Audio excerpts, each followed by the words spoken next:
Hello and welcome back to my channel. My name is Dwayne Kimball, United States Army veteran and retired VA rating specialist. In today's video, I am going to be discussing why it is I do as it pertains to educating veterans on the VA claims process as a former VA rater. So you definitely want to stick around.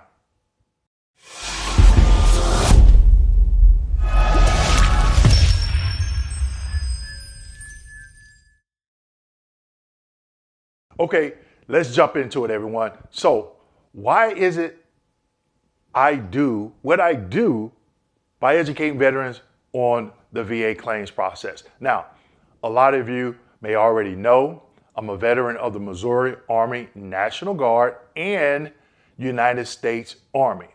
And for 12 years, I didn't know anything about this process, okay? But the best way to explain why I do what I do, I'm going to break it up into 4 parts. Now, there's several other reasons, but I think these 4 will give you a true depiction as to why. So, number 1. The number 1 reason I do what I do is, as a former veteran, I did not know I could file a claim for 12 years. Yes, it's true. When I got out of the military, no one said, hey, the injury sustained to your knees, your ankles, the ringing in the ears, being exposed to acoustic trauma, etc., etc., etc. You can file a claim for compensation with the VA, nor did anyone say, oh, you can go to the VA and get treatment. Okay, I went 12 years. Now, I knew of the VA, but I thought it was like a retirement home for like Korean War veterans, Vietnam veterans, and maybe they got treatment there or something like that. I had no clue. Okay, so the first reason, I did not want other veterans to go through what I went through as it pertains to not knowing, okay?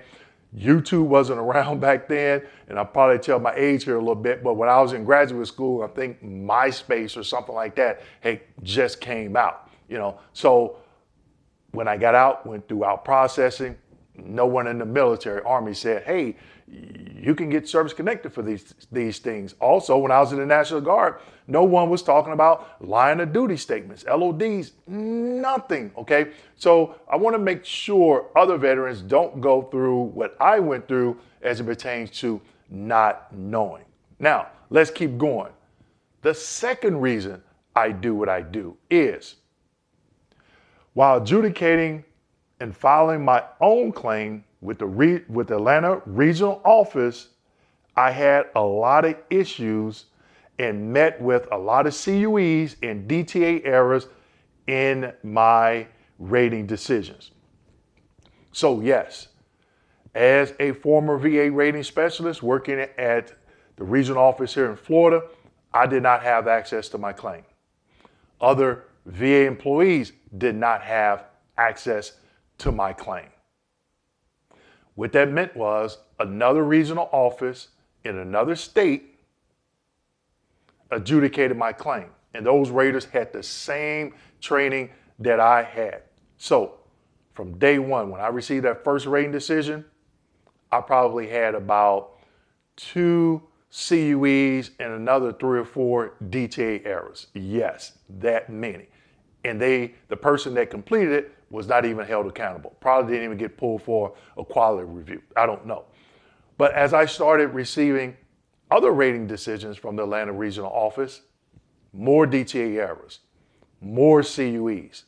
And then I started thinking, I'm like, man, I bet other veterans that didn't receive the training that I received, because obviously they didn't work for the VA, what are they going through?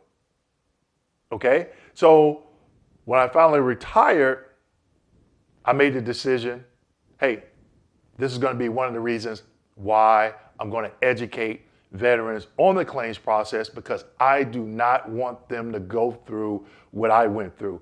A lot of veterans and active duty service members think, oh, VA employees have it easy. No, that is not true. The same issues that you have with your claim, we had the same issues. I know I did, okay?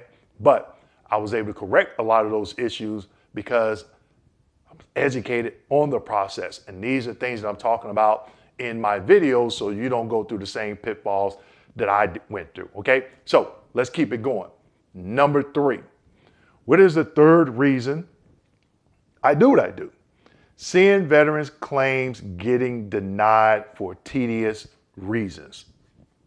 Yes, veterans' claims get denied for tedious reasons. Here's some examples. So I can remember several cases, and it was probably hundreds of cases like this, okay? Veterans, VSOs, POAs, that's VA language for VSOs. So a lot of raters will say POAs instead of VSOs, but same thing, right? And lawyers will file a claim for increase in tinnitus. I get the claim, I look at it, and the first thing I do is go to the rating code sheet on the previous decision. Veteran service connected for tinnitus at 10%. And they come in for an increase. I'm like, wait a minute. It can't be right.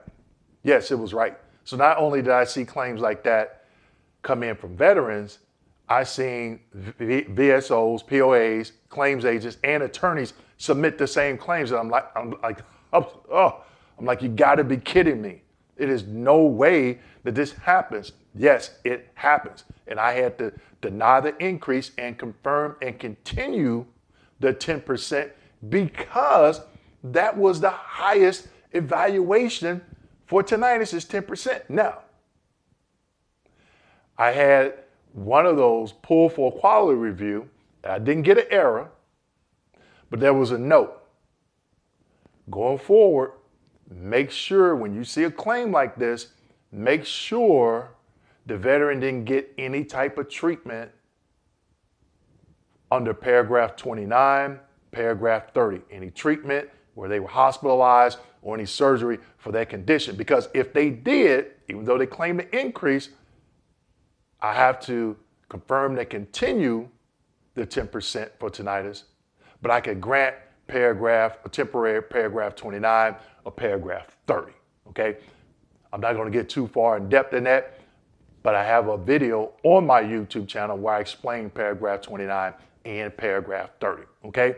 Also, I've seen veterans, POAs, VSOs, claims agents, and attorneys file claims for increases for sleep apnea, which was assigned at 50%, and migraines assigned at 50%. Now, we all know that's the highest evaluation, right?